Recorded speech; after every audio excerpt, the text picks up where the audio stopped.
Forsætisráðherra, hvernig gekk þessi fundur? Nú stendur fyrir dyrum að Suðurnesjamenn og landsmenn vilja fá vegabætur á Reykjanesbraut og hér ertu með risastóran hóp á Suðurnesjum og það eru fleiri meðlimir í honum heldur en frá Suðurnesjum sem halda utan málin. Hvernig gekk þessi fundur með hópnum? Þessi fundur var mjög góður. Ekki allir fundir eru eins skilmerkilegir á þessi og það eru auðvitað mest því að þakka að hópurinn búinn að undirbúa sig vel og komið mjög skýr skilaboð til okkar hvað þyrfti að gera, sem betur fyrir vissulega búið að bregðast við strax við ákveðnum þáttum og það kom fram hérna á fundinum mikill vilji okkar þingmanna og þeirra sem að starfa í þinginu að taka þetta mál hvað varðar seinni fasan, það að segja tvöföldun Reykjanesbrautarinnar út af flugstöð í 4 ára áætlun.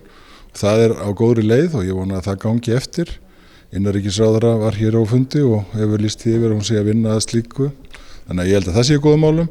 Það sem stendur út af þetta þá hringtorgin sem að hér umrætt og svona nauðsynlegt viðhald og það verkefni sem að við tökum þá með okkur eftir þennan fund og sama hátt sem skilaboð þeirra voru skýr til okkar að þá held ég að skilaboð okkar hafi líka verið skýr að þetta viljum við bakka upp.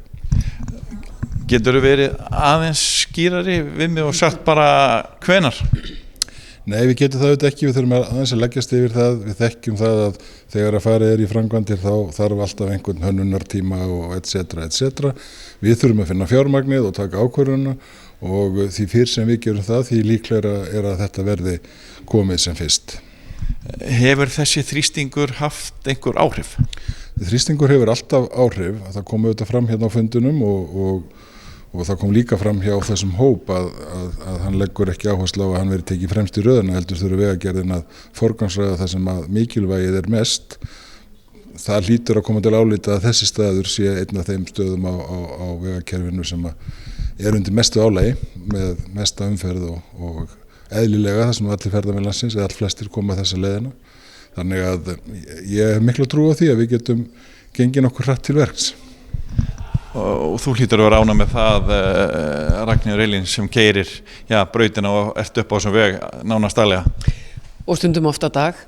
Ekki bara sem íbúi, ég keyri ekki bara þennan veg, heldur þarf ég að koma mér af því svæði sem að hér var rætt á fundinum sem vandamálasvæði, aðalgötuna inn á Reykjanesbrautina á hverjum einasta degi og það ekki það að við getum ekki sýnt þolinmæði og beðið í röð. Þetta snýst öryggi og þetta snýst það að þegar við erum að skjóta okkur á milli bíla í mikilli umferð að það skapar hættu og veldur slysum og það það sem að þarf að ráðast í strax.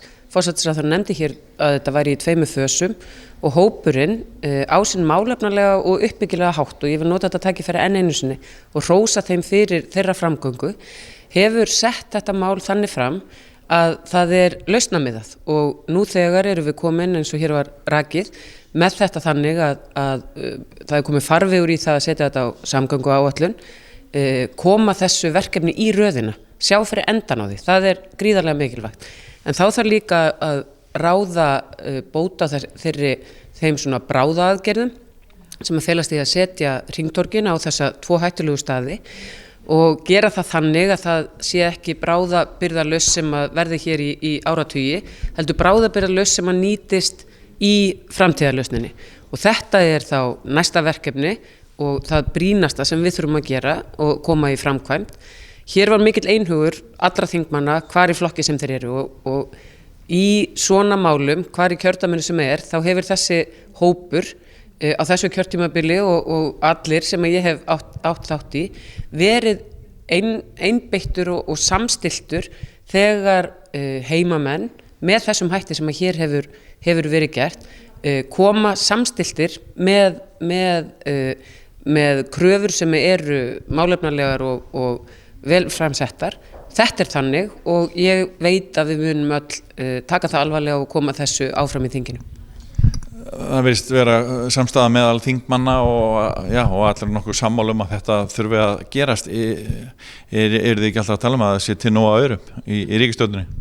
Jú, það sannarlega til nóga fjármagni, eins og forgangsraðað eins og menn þekkja mest í heilbrigðiskerfið og ýmsa aðra innviðir sem að vissulega þurfa á peningum að halda en við höfum líka hort upp á það núna síðustu árin að við höfum sett of lítið af fjármunum, raun og veru allt frá 2009 eða 10 í samgöngur og við það verður ekkit lengur unað, álagið eykst, umferðin eykst umtalsvert, bæði vegna fjölgunar ferðamanna en líka bara vegna þess að hér öflugur hagvöxtur og atvinnustarfsemi, bæði hér á Suðurnesjum og víðar um land, þannig að þetta eitt af þeim verkefni sem við hljótum að horfa sem fyrst til.